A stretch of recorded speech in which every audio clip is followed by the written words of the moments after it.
This episode will show you different sides of the tech world. The one where you research and apply algorithms, where you get super excited about image recognition and AI-generated art, and the one where you support social change actors, aka the AI for Good movement. My guest for this episode is, quite naturally, Julien Cornebise. Julien is an Honorary Associate Professor at UCL. He was an early researcher at Deepmind, where he designed its early algorithms. He then worked as a Director of Research at ElementAI, where he built and led the London office, and the AI for Good unit. After his theoretical work on Bayesian methods, he had the privilege to work with the NHS to diagnose eye diseases, with Amnesty International to quantify abuse on Twitter, and to find destroyed villages in Darfur, with forensic architecture to identify tear gas canisters used against civilians, and with many other organizations. Other than that, Julien is an avid reader and loves dark humor, and picking up his son from school at the hour of daddies and mommies, as he says.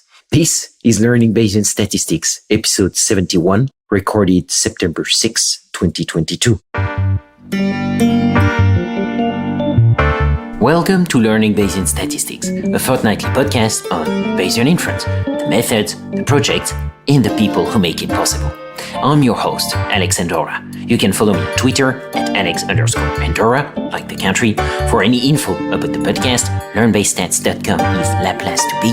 Show notes, becoming a corporate sponsor, supporting LBS on Patreon, unlocking Bayesian merch, everything is in there. That's learnbayesstats.com. If with all that info, a Bayesian model is still resisting you, or if you find my voice especially smooth and want me to come and teach Bayesian stats in your company, then reach out at alex.andorra@pymc-labs.io or book a call with me at learnbayesstats.com. Thanks a lot, folks, and best Bayesian wishes to you all. Let me show you how to be a good Bayesian. Change your predictions after taking information in. And if you're thinking I'll be less than amazing, let's adjust those expectations. What's a Bayesian? Is someone who cares about evidence and doesn't jump to assumptions based on intuitions and prejudice. A Bayesian makes predictions on the best available info and adjusts the probability, cause every belief is provisional. And when I kick a flow, mostly I'm watching eyes widen, maybe cause my likeness lowers expectations of tight rhyming. How would I know unless I'm rhyming in front of a bunch of blind men dropping placebo-controlled science like I'm Richard Feynman? Hello, my dear Bayesians. Yep, it's my favorite time again, the one where I get to thank my brand new supporters on Patreon. So, very officially, thank you so much, Orduek, Pavel Dusek, and Paul Cox for joining the full posterior and good Bayesian tiers. You made my day.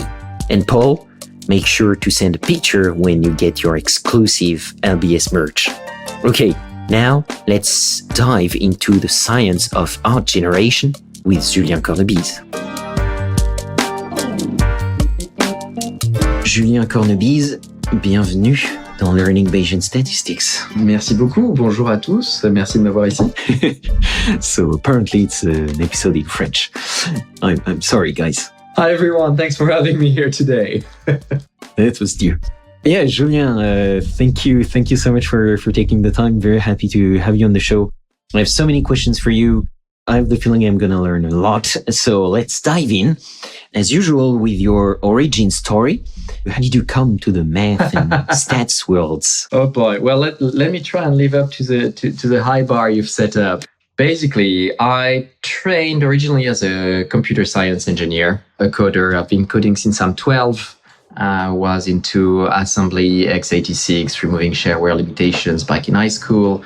So I decided I wanted to go that way. I went to an engineering school in France, specialized in computer science, went to algorithmic competitions, the ACM, ICPC, loved coding, loved formalizing problems, problem solving. But then I realized, hey, this is all really fun, but the world is really noisy and stochastic. I'm going to need more math and probabilities and statistics if I want to apply all these really cool algorithms in the real world.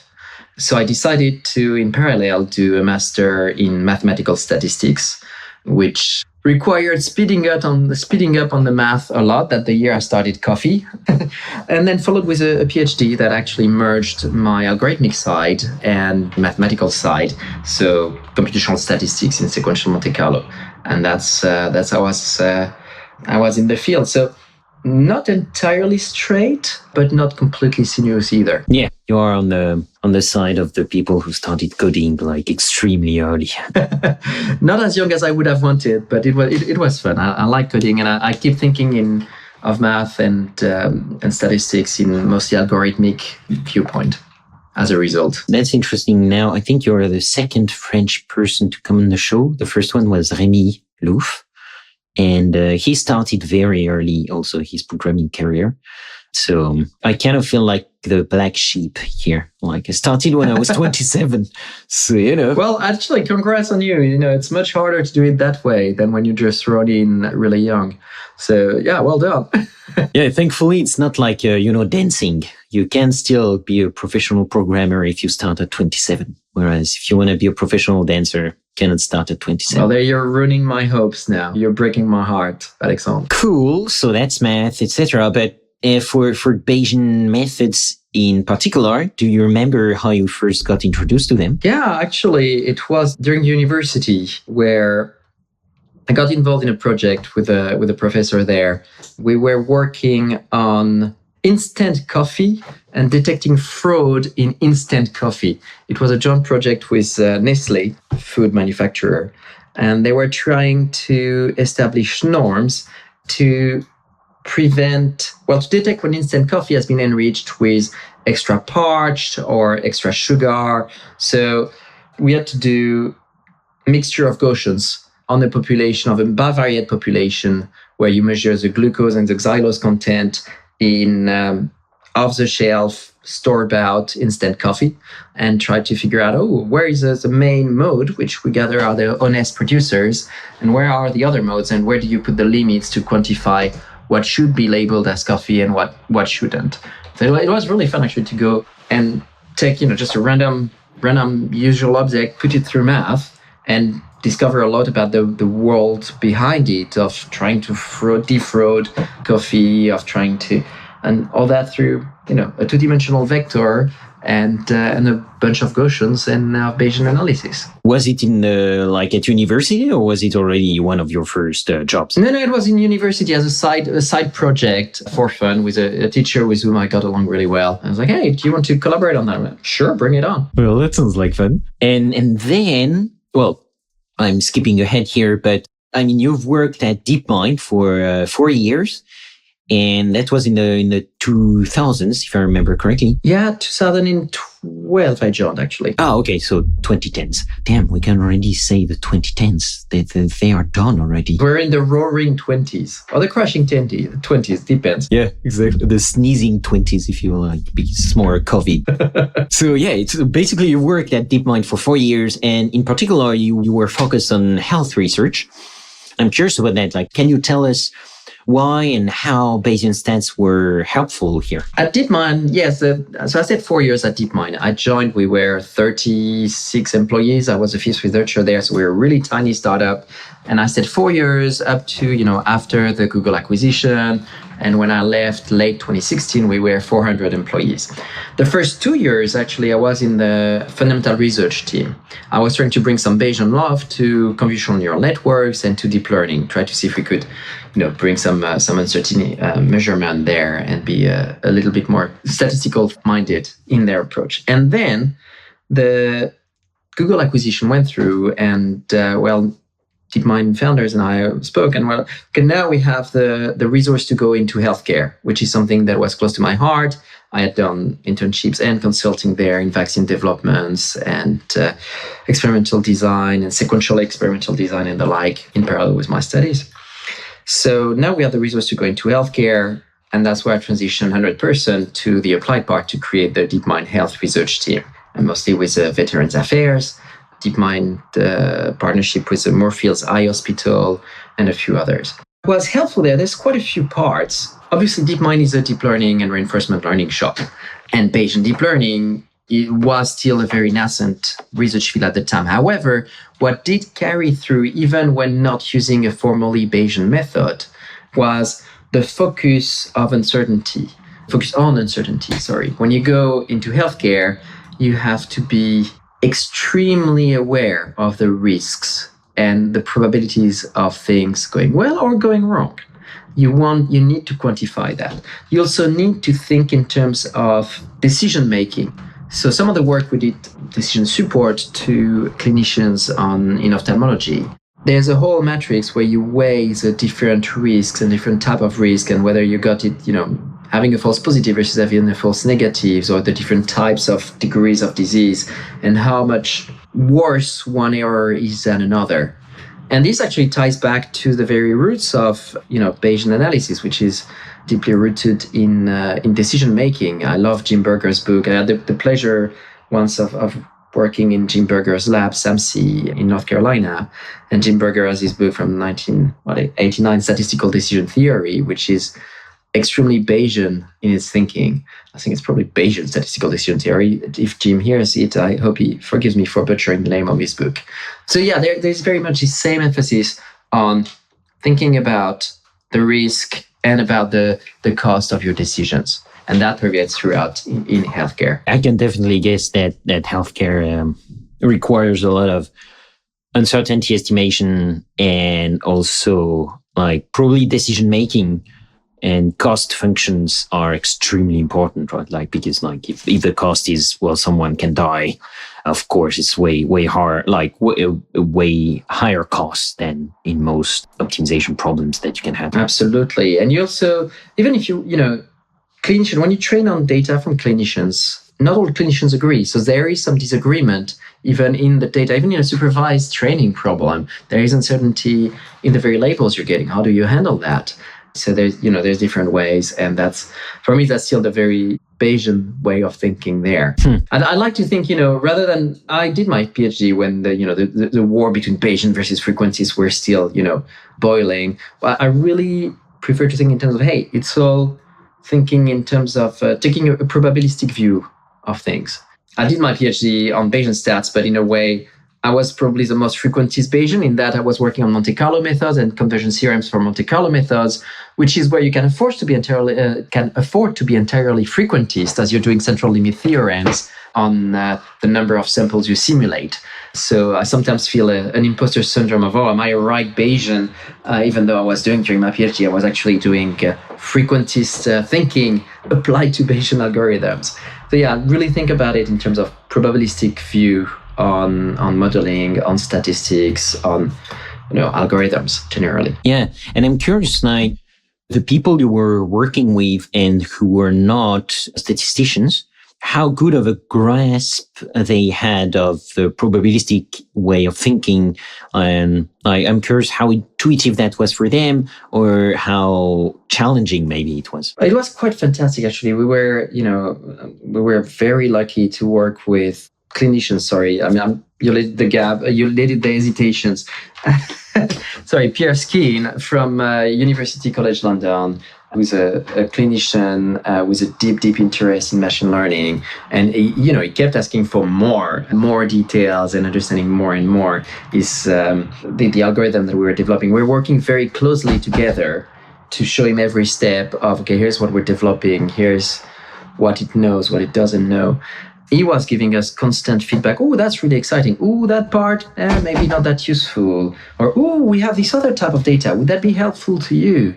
Or, oh, actually, with this kind of problem, be careful of this and this direction, or these and these issues with the data. That was really a privilege to work so closely with a domain expert. And I think it was a really big factor in the success.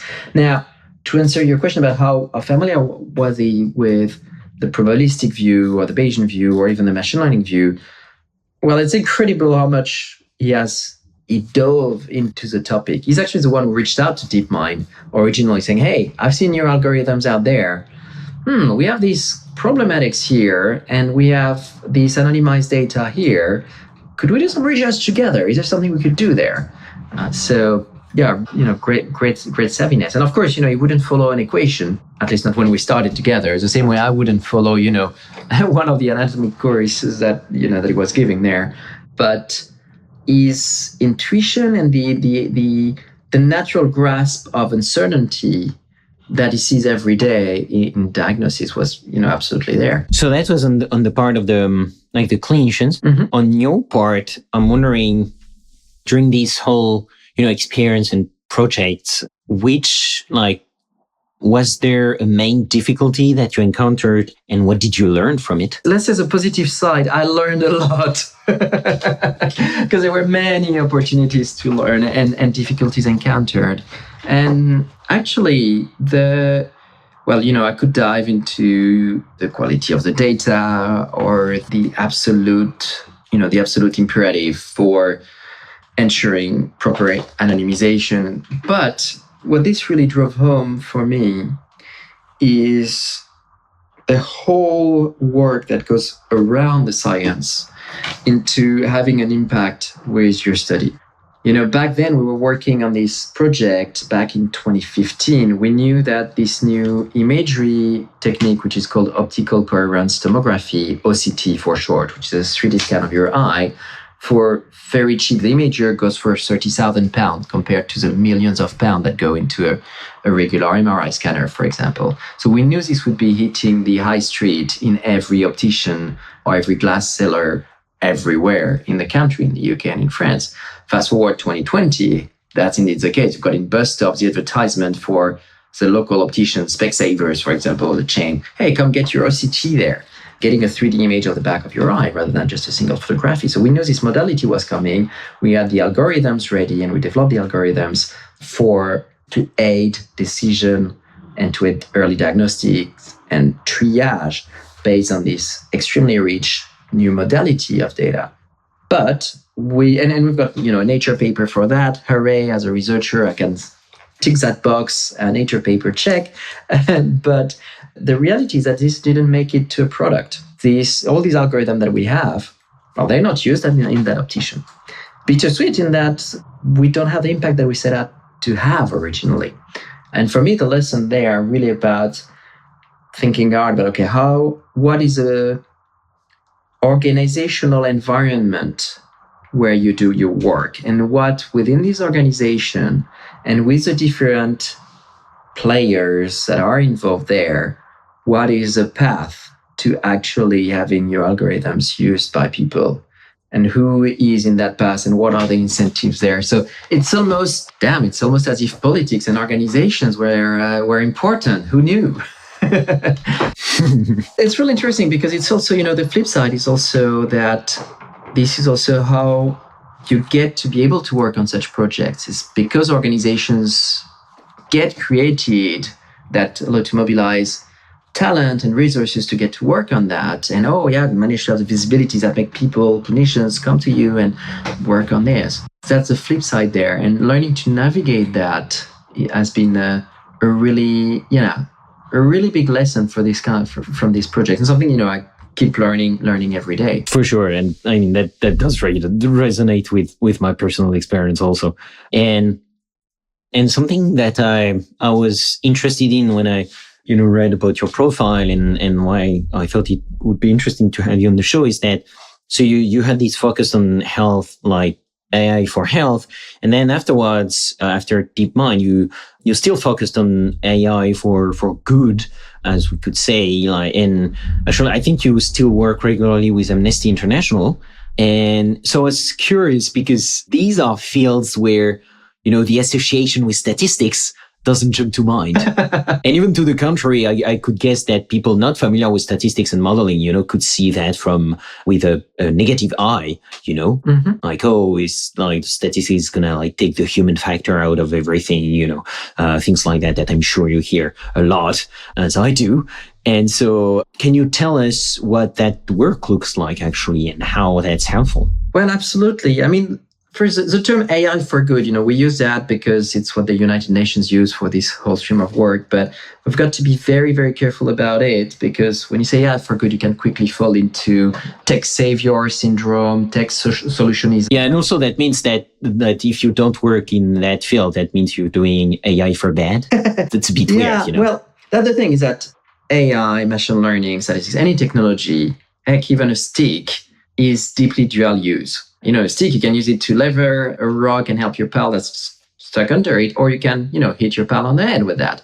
Not your pal so much more anymore. So there's this deep dual use. And I know that at my scale, I can't do much against, or there's not much as an individual scale that I can do against the negative use of AI. What I, beside making all the ethical reviews around what I do, but what I can do is make sure that these tools, whether they be statistics, whether they be machine learning, whether they be anything, go to used and to help the people who know the real problems. And those people, you find them, in hospitals, you found them at Amnesty International, you found them in NGOs, they are those who really know what's going on and what needs to be solved. So my work there is really, how can I help those and what do they need?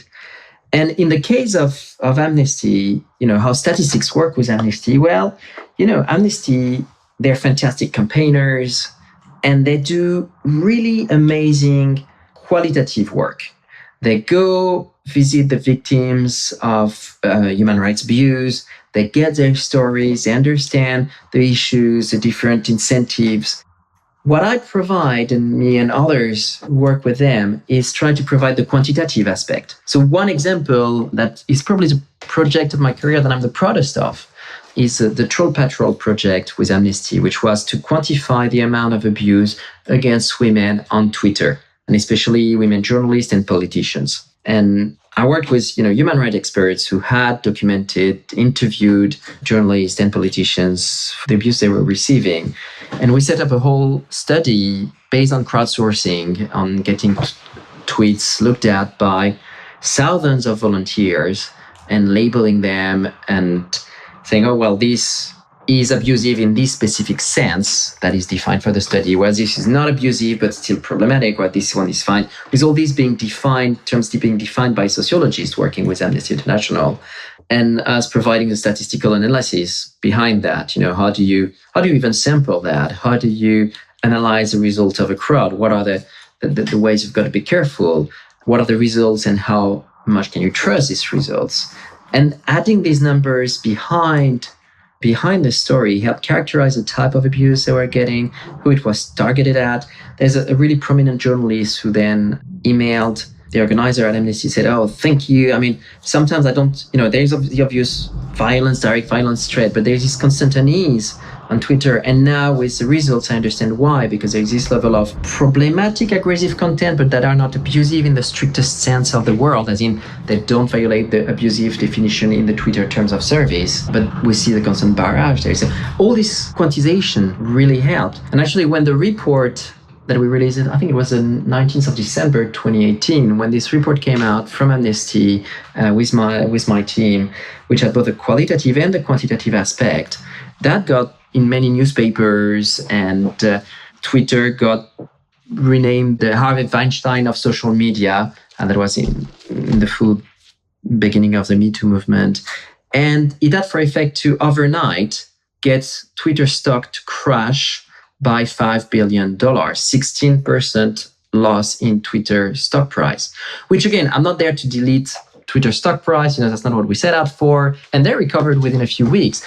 But it translated the problem of abuse online into a monetary unit that executives at Twitter and in other companies can really understand and really resonate with. So this is, for me, a great personal success of having this tangible impact by, again, bringing the quantitative tools to activists and to the masters of qualitative thinking. The numbers in another project with Amnesty, the numbers, we counted again with crowdsourcing. I've just reused the same old thinking. And we counted the number of video surveillance cameras, public video surveillance cameras in New York City. And thanks again to the thousands of volunteers who labeled these images. And these numbers and the statistical analysis I did with a few others helped get the numbers that both went into visualization to make people realize how much surveilled you might be, but also went into legal proceedings of amnesty against the New York Police Department, which in August this year, Amnesty won to force the New York Police Department to publish more about their surveillance and their surveillance capabilities. So again, it's just a matter of bringing stats to help the activists in this case, or to help the doctors in other cases. It's very much the same thing there. Yeah, I love that because, I do think that these kind of analyses are going to be done anyways. And so they might as well be done in a scientific way so that the numbers then mean something and can be used for further action. And that's something that's usually not very well done in the political realm. So I'm always all for more robust and serious statistical job getting percolated into the political science topics. And there's one thing that's really exciting when you do your analysis in the most rigorous possible way in such an application, in that you also publish the methodology, and you're like, usually, if I write a paper, an academic paper, if I find a flaw in it, the reviewer will bash me, or I'll look for a fool. Well, here actually is, if there is a flaw in it, the whole campaign can be derailed. In that, if the NYPD or Twitter is able to say, look, Amnesty has made a fool for themselves, they've grossly overinflated this or that number, well, that would not look good. So it gives you extra motivation to be extremely rigorous and publish your methodology in full detail and make sure you cross and dot every T's or I's like you would do in other studies, but there you know exactly why you're doing it. Actually, now that you talked a bit about AI topics and things like that, very recent topic that you just told me about before we record, and I'd like to actually talk about it now because I think it's actually interesting, especially in relation to Bayesian stats. So there is this new model called Stable Diffusion that you just told me about before we started the show. So can you introduce listeners to what that is and why it was such a wow factor for you? Yeah, I was speechless for 3 hours this morning. I was going through blog post after blog posts of experimenting with the method myself. So Stable Diffusion. I guess it's good we didn't record this morning, right? Well, exactly. Because a speechless guest, in my experience, is not a very good guest. They would be useless, right? Well, the Stable Diffusion is a generative model for images. Enter your text, describe what you want it to generate, you want it to draw, and it draws it in very, types of drawing that you might ask, including photorealistic. The precision of the drawings, the amount of understanding of the language you use is just mind-blowing. What's even more important is that, let's dwell a little on the technical prowess there. These are technology that even 2 years ago, I would have said, no, there's absolutely no way this can ever be done. When I joined Deepmind originally in 2012, we were trying to predict what was the action to take in an Atari video game. So we were doing essentially logistic regression on 30,000 input variables representing the pixels in an image. And even there, I was like, wow, 30,000, we're pushing it. And that's just to analyze the image.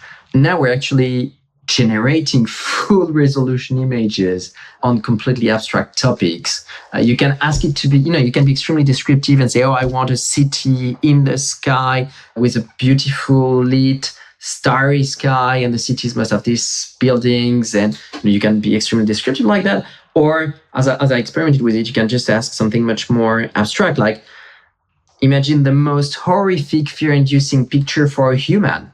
And it generated an actually really scary face of some half zombie, half, whatever. And all this is not in realistic ways. Back in 2013, with some colleagues at Deepmind, we were trying to generate faces.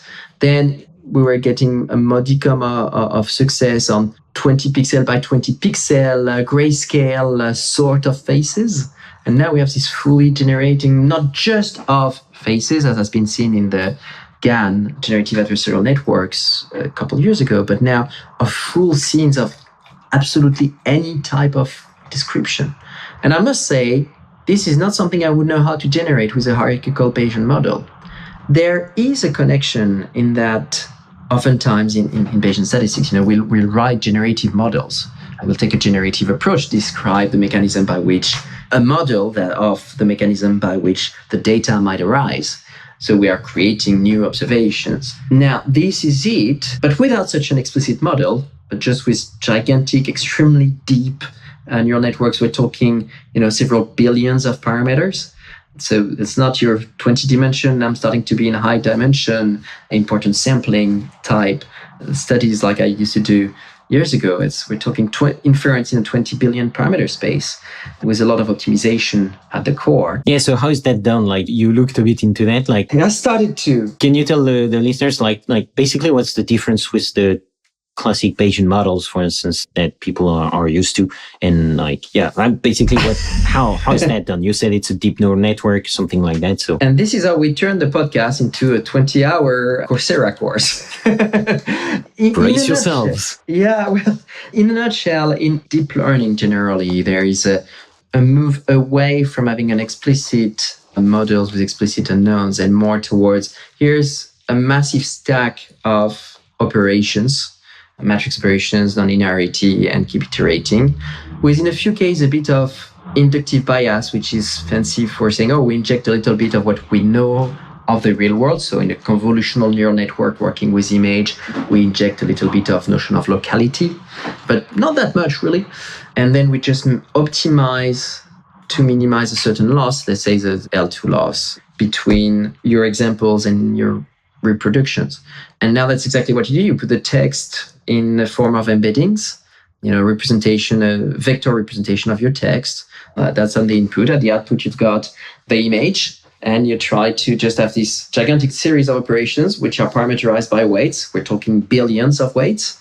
And you run an optimizer in this billion-dimensional space of parameters to find one that does a really good function approximation. I'm oversimplifying, and I'm sure my deep learning colleagues will forgive me for that. But in a nutshell, that's the idea. So think of it as a really, really deep logistic regression, but where you have so many more layers of logistic regression on top of another. If I want to be oversimplistic, but there at this stage, they probably don't forgive me anymore. But that's the idea. Now, in the term of stable diffusion, there is a tie with Bayesian in that they're based on diffusion processes, such as the one that inspires some of the Monte Carlo algorithms, such as Langevin Monte Carlo algorithm. So there are similar mathematical concepts behind it. Now, I don't want to go further because I haven't read as much in the paper because it was out just recently, a few days ago. But what's really important when we look at talking about the impact you can have, is that this generative model, these stable diffusions, have been released in their entirety. The whole trained model has been open sourced. Anyone can download the trained model, run the model for any purpose whatsoever, build a business out of it, run it on their laptop, generate whatever beautiful art, generate whatever illustration for a magazine, whatever fake image that they want. Everything is there for the doing. Unlike previous generative models, which were A, not as good, and B, carefully controlled, such as OpenAI DALL-E 2, which was made in beta first for quite a few months to a few select people, and only recently came out as a software as a service. So you can ask it to generate, but you do not get access to the weights. Here, the whole thing is there for anyone to download and to use, which has meant that in 6 days, people have already built Photoshop plugins based on that, and new features in software is based on that, because there is also a way to do image to image, do a very crude sketch of what you want, a description of what you would like it to look like, and boom, here you get it. It is really stunning. Some people are winning talent competitions like artistic state fair on digital art without knowing how to draw thanks to that. But also you've got illustrators who are starting to say, hey, hold on, you use The Economist or The Atlantic, I believe. You just run a story with a generated image rather than commissioning a graphist, a graphic artist. What about our jobs? So now we're in a place which is, we kept, they kept being saying that, the best, don't worry, technology is coming, yes, but, humans will get the creative job instead. And don't worry about, it will be a hard transition, but there's room for the human there. Well, no, actually, we were having creativity done by algorithms. And you could still argue, well, actually, you have a human describing and doing the imagination of what they want to see and guiding the algorithm. So yeah, the centaur hypothesis still holds true. But I don't think many of us were imagining this to this extent. And actually, it gives rise... Yeah, sorry. I could ramble for hours about that. Please do stop me. No, that's interesting. And yeah, so first, thanks for giving that description of the model like that on the fly. And I think listeners will appreciate to hear more about this distinction between basically a Bayesian hierarchical model, for instance, and a deep neural network, as we're talking about here. If you guys also are interested in how about neural networks done in the Bayesian way, I interviewed Lisa Semenova. I think it was episode 21.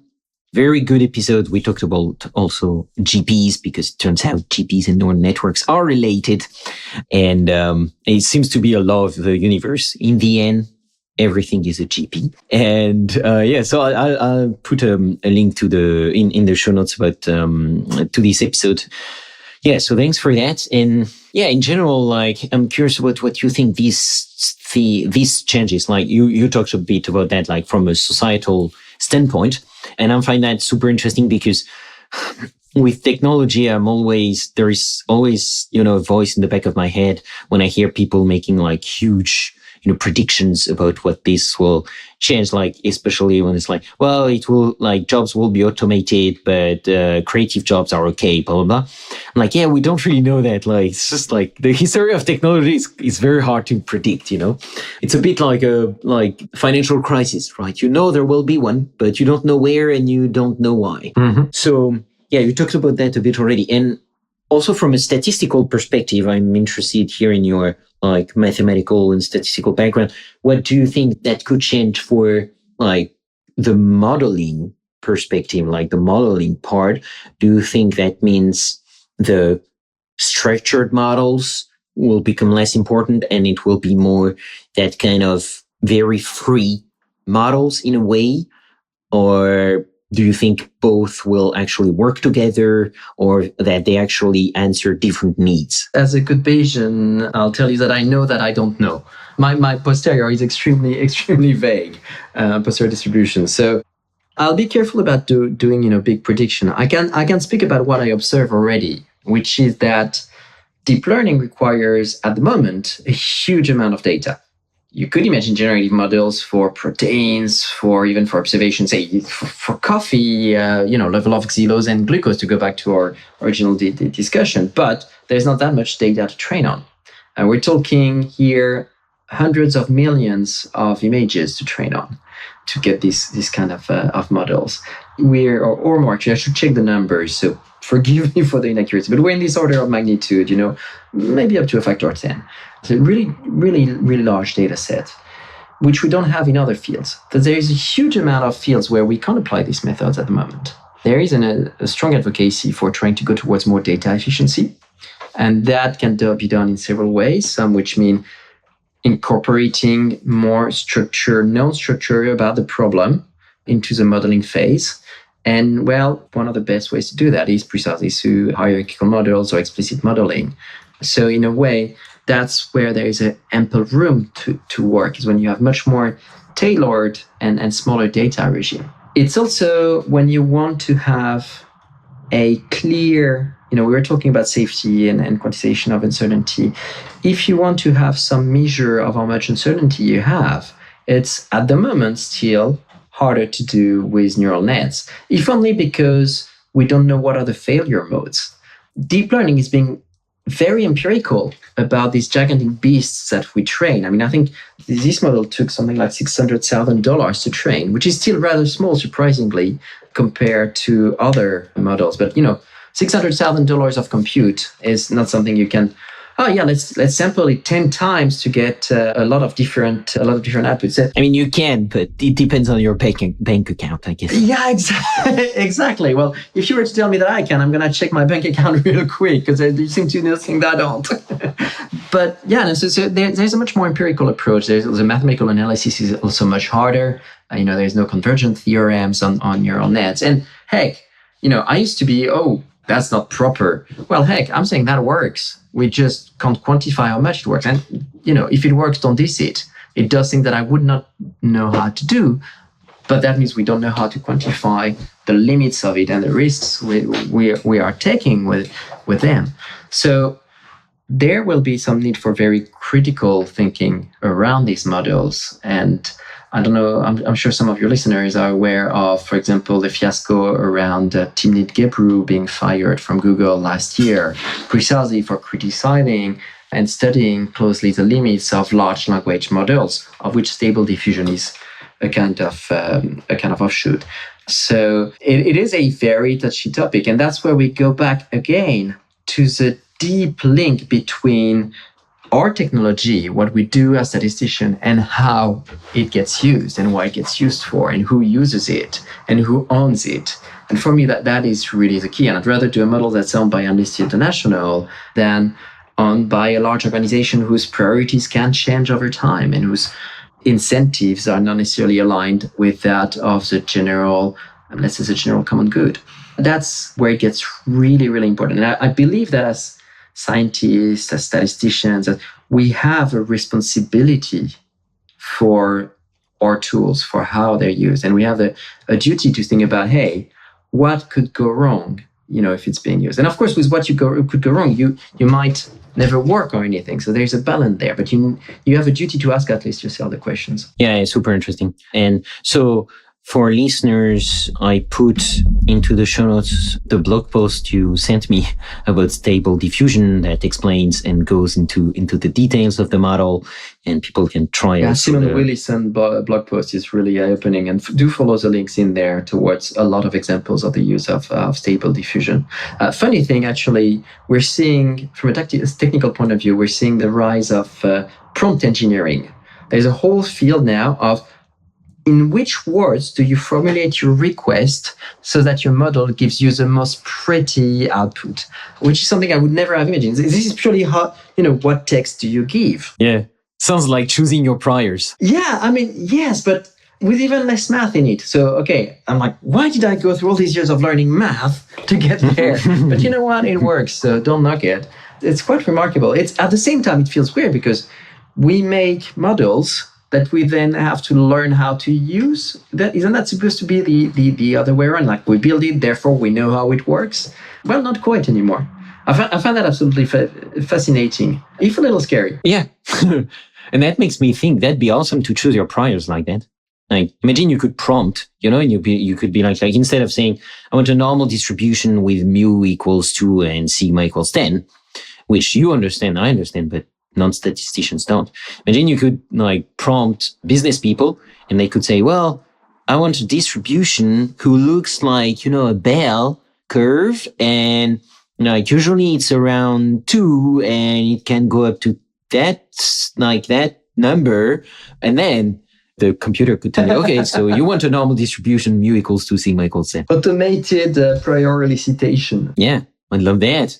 And that's something we are really curious about, and we think a lot about it at PyMC Labs and in the PyMC team in general, because that's something when you teach people and also when you work with clients, eliciting the priors is always something that can be complicated and intimidating for beginners. So we're always trying to find easier ways. We have that new function now in PyMC, which finds the priors based on your constraint. Mm-hmm. Nice. But you still have to tell it the function you want, Like you tell it, I want a gamma distribution with 95% of probability mass between that and that. And then PyMC tells you, okay, so you want a gamma with alpha equals blah, blah, and beta equals another thing. But then, the next step would be that. I don't know, I want a gamma. And You're going to put all of us Bayesian statisticians out of a job. Don't say so. Well, you still need to parameterize the model afterwards. So, the model structure, you still need it. It's that's the hard part. But then if you could parameterize the priors like that, that'd be awesome. Because then you don't need to know you want a gamma. And in a way, you don't really need to know you want a gamma, right? You just need a function with the right constraints. But where it's called gamma or anything else, people don't really care. What I'd love to see is more automated prior sensitivity analysis. Oh, yeah. Which, we all say, oh, yeah, we should do it, but it's really tedious to do. But now with, frameworks like PyMC, like NumPyro, all the automatic differentiation being entirely automated, I mean, couldn't we have this done automatically and see how much we depend on the shape of our priors and on the prior parameters that we have put there? And of course, how do you do that properly without double dipping in your data, but doing it in an iterative fashion? We have the tools for Bayesian inference have also benefited massively from the growth of neural nets, for example, and interest in neural nets, and that has led to the development of toolboxes for tensor calculus that are then widely used in PyMC and Amparo, and makes it more easy than ever to be a statistician modeler. That you don't have to code your own sampler anymore. You're actually much better off using one of the existing ones, which are getting extremely efficient. Yeah, we continue talking about that, but time is running by, and I want to get your thoughts about something that you're also very passionate about, which is teaching. Mm-hmm. I'm wondering, well, what motivates that passion first, and also what are the most important skills that you are trying to instill in your students? So regrettably, I'm not teaching much these days anymore. My professorship, honorary professorship at UCL is more on the research side. I do a lot of mentoring, though, of young researchers, and through when I work with them at Amnesty or through other different projects. And well, it's mostly a matter of paying it forward. I've been really lucky to find multiple professors along the way who introduced me to algorithmics, who believed in me and spent way more time with me than they, ever could have afforded, really. I mean, infinitely grateful. And the best way, I can't thank them enough, but I can make sure that the next generation after us benefits from the same. So that there's a big matter there. And it's just, I like to transmit the passion.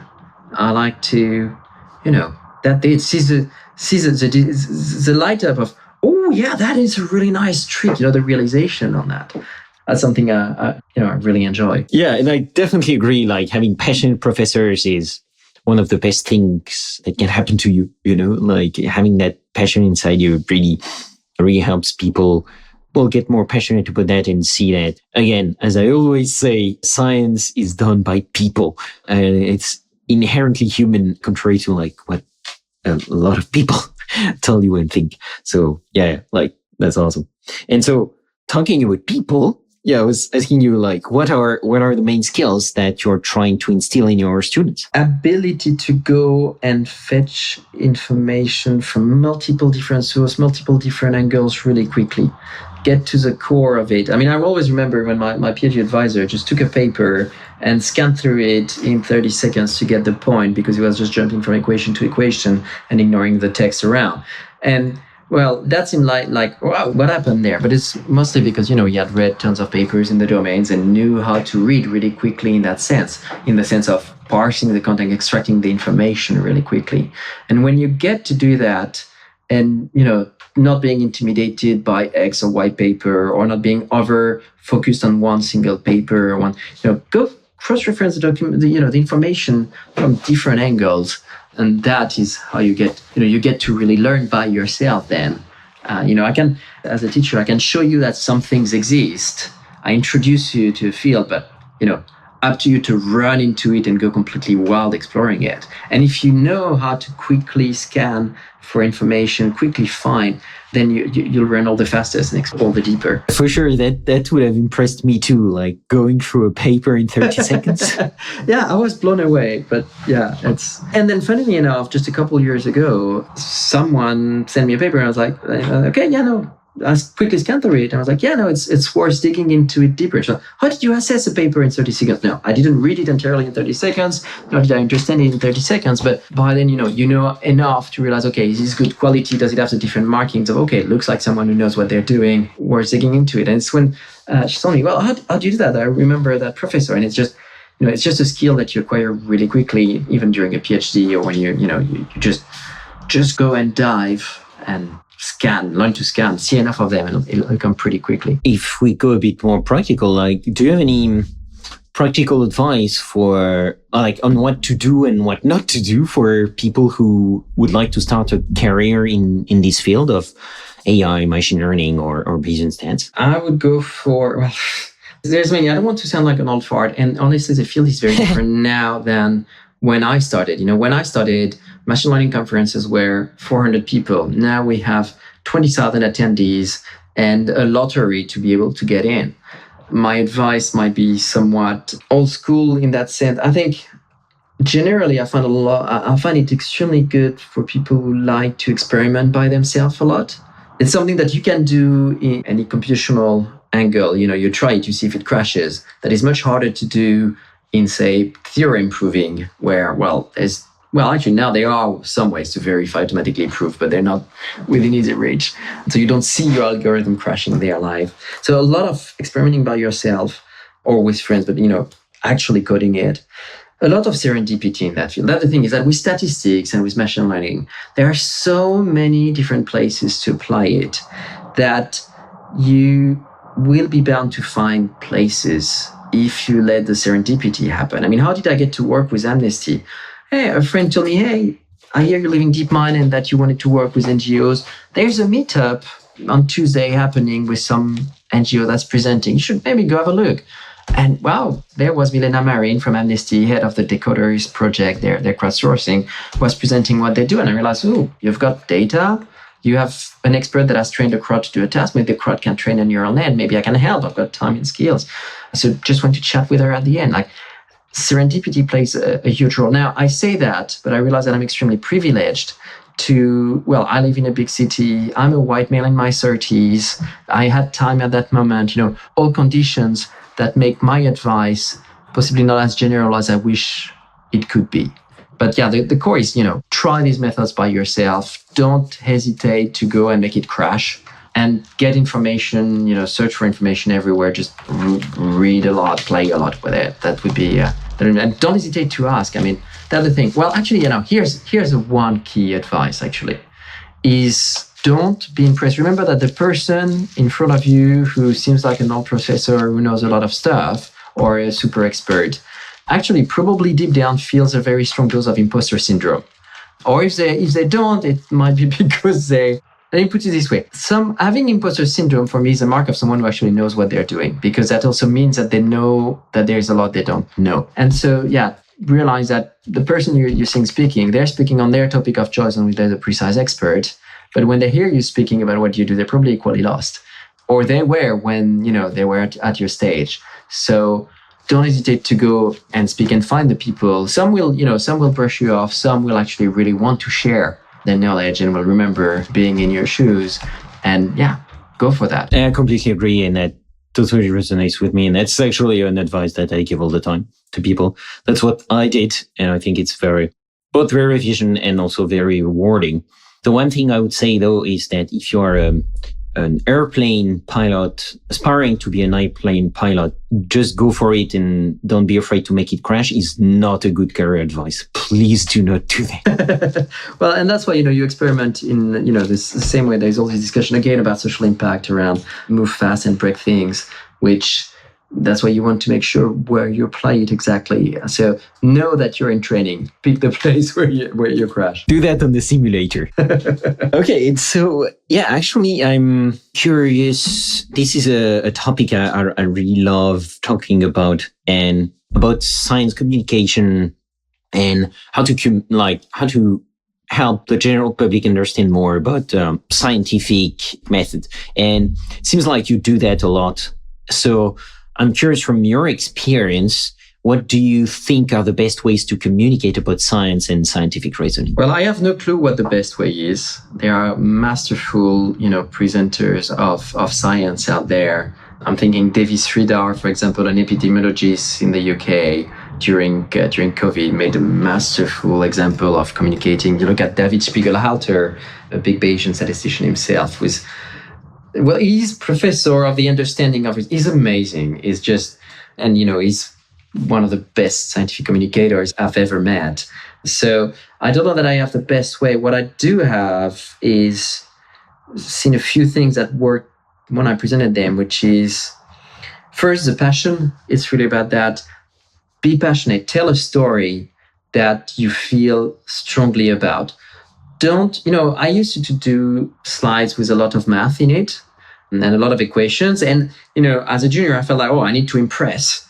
I need to really impress people with all my equations too, so that they can see that I know what I'm doing. Well, actually now these days, my slides are mostly pictures at this stage, because I'm trying to get their attention, to get the audience attention, to make them want to follow what is being said, to feel committed to what I'm trying to explain. When you think about it, the measure of uncertainty, the measure of risks, these are deeply fascinating topics and things that everyone, realizes. You cross the street. Well, if it's a busy street, I'm going to check twice before crossing. If, it's pretty quiet, I'm not going to check, my certainty. So this is something people can really relate to. We all do that deeply.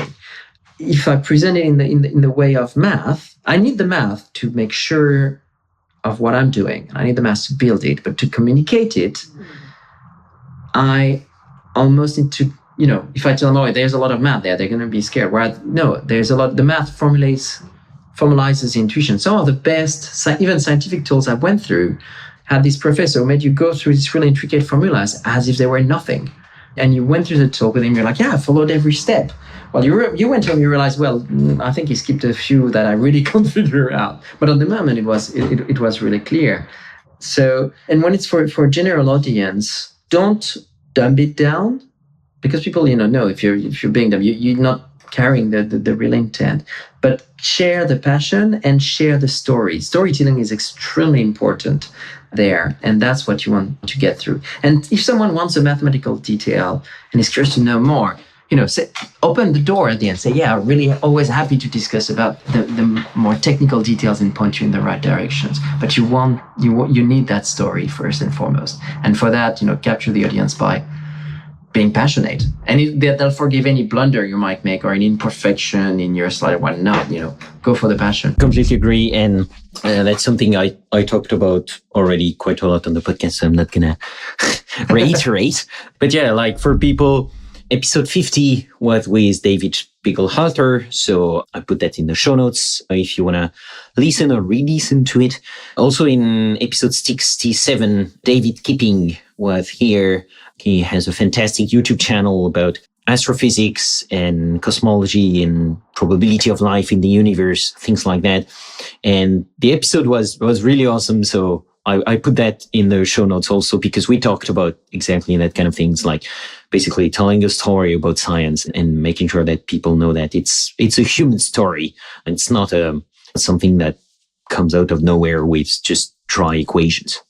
Okay, so before calling it a show, and asking you the last two questions that I ask everybody at the end of the show, I would actually pick your brain about one last question, which is, what do you think are the biggest hurdles right now in the Bayesian workflow, especially in your field? But what do you think is something that could be done differently and probably better in the Bayesian work? I guess it depends where you apply it. If you apply it to, say, large language models, there is a challenge of how do you make Bayes work at such scales, which is, pretty tricky. And again, there's a very strong field of Bayesian deep learning and that has many different ideas. And some of these ideas, there was a really great paper by Balaji Ramakrishnan. I'm sorry, Balaji, I'm butchering your last name. For example, looking at different ways to do ensembling and getting a measure of uncertainty without being Bayesian at all, by purely, sampling, training your neural nets different times under certain assumptions on the loss function. It has to be a proper scoring function and performing really well. And it's very simple. And he says, we're getting uncertainty without being Bayesian. I don't care. I want the uncertainty, whether we call it Bayesian or not. I want this probabilistic thinking. Right now, there's a massive hurdle because this kind of quantization of risk is not quite there, really, and not done routinely. And so I think that is a big hurdle there, to be honest. Then obviously there is a challenge that the community is also somewhat different. In deep learning, there's a huge community that came from computer science. Many statistics departments have, I'm not going to make friends here, but I've missed the boat on machine learning and, we're more econometrics, or we're more, classical statistics. And yes, because these are methods that work when you are in massive engineering domain. There is this gap between the departments and the backgrounds, which, if we can resolve it, is going to really help. At UCL, we used to have the CSML, Computer Science and Machine Learning grouping, which involved both the Computer Science department, the Statistics department, and the Gatsby Neuroscience unit, which is a fantastic machine learning lab. Now, Sadly, the CSML is not super active these days, but I think was a fantastic way to bring these different notions together. And with the nature of deep learning, it's very easy to go and experiment and be empirical. It's harder to get the theory that goes with it because we can't even know how to analyze these behaviors. MCMC, okay, you pick up your copy of the Main and Tweedy book, 1991, on the behavior of Markov chains, and then you pick the book by Christian Robert, which applies this to MCMC, and okay, you've got a solid understanding. Not so much in deep learning. That's where there is a gap, which is a challenge for applying Bayesian workflow in deep learning at the moment. Okay, yeah. Definitely interesting. And then can also refer people to episode 68 with Kevin Murphy. Oh, yes. Oh, Kevin's book is awesome. But the only problem is that his book is now 3 volumes, which is making it a lot of time to read, but I keep going back to it all the time. Oh, it's cool to show you've been already very generous with your time, Julien. It's been a real pleasure. Before that, as usual, I'm going to ask you the 2 questions I ask every guest at the end of the show. So, if you had unlimited time and resources, which problem would you try to solve? Full spoiler, I'm really glad you sent me the question yesterday night so I could have a think. Because, I used to work at Deepmind, where the idea was solve intelligence. And then once you solve that, you can solve everything else. I've moved a little further away from that because I see tech now less so as a solution, but to quote Kentaro Toyama, who's a professor in the use of tech for development and for good, tech is not a solution, it's just a magnifier of human forces. So the problem I would really try to solve with unlimited resources and unlimited time would be how to get more empathy and to get people to feel safer, to express empathy and encourage empathy and drive crowds toward being more empathetic to each other. Because once we have that, we change the human forces. And then, okay, all tech now can really, really help us rather than destroying us. And second question, if you could have dinner with any great scientific mind, dead, alive, or fictional, who would it be? Well, I did not quite think about the fictional part. First, I don't know whether I would make it a dinner or just being able to follow them unseen while they work, to see how they work and observe them, in kind what of like they a do stalker. best. Well, yeah, that would be more of a creepy question. I would say a ghost. Oh yeah, that's creepy for sure. Yeah, let's talk all the big scientists. No, I mean, really, personal childhood hero, Leonardo da Vinci. Oh yeah. To ask him, how it felt to work across so many different fields and to have that freedom and to carve that freedom. These days, it's getting much harder because for an academic career, you need to be super specialized about something. Heck, even for an industrial career, you need to be what are you the go-to guy for is a question you see in, say, Google Performance Review for promotion, or used to see when I was there. Now, I really hate that. I love to work on multiple things, statistics, machine learnings. I work in these precisely because they can be helpful in so many different things. The startup I'm advising, Shift Lab, we're trying to, we're taking that stance too. We're hiring, by the way, so hit me. But the real thing here is I'm lucky right now to have built a job for myself where I can work on these many, many different fields. I want to see more of that. And I'd love to, speak with a scientist like Da Vinci who's been influenced and exploring in so many domains. Great choice. And you would probably have the dinner or the stalking happening in Florence, Rome. Yeah. That does sound super cool. Yeah, that'd be nice. Okay, well, Julien, merci beaucoup. Thanks a lot. That was really cool. I loved it because we were able to talk about a lot of different topics, just as Leonardo da Vinci would have done. So I think we're pretty much on our way here. As usual, I put wish. resources. Don't ask me to paint anything. Yeah. Well, you can ask Stable Diffusion. There we go. Problem solved. By the way, you'll see on Twitter, I just posted an image. I asked Stable Diffusion with the prompt Alexandre, Julien, and Iron Man recording a podcast in space. So you will see the image on Twitter. I tagged you. I put the tweet in the show notes because I think it's worth seeing it. And so, yeah, as usual, I put resources and a link to our website in the show notes for those who want to dig deeper. Thank you again, Julien, for taking the time and being on this show. Thank you for having me, and thanks for everyone to listening. This has been another episode of Learning Bayesian Statistics. Be sure to rate, review, and subscribe to the show on your favorite podcatcher or on Podchaser, and visit learnbayesstats.com for more resources based on today's topics, as well as access to more episodes that will help you reach true Bayesian state of mind. That's learnbayesstats.com. Our theme music is Good Bayesian by Baba Brinkman, with MC Lars and Megaran.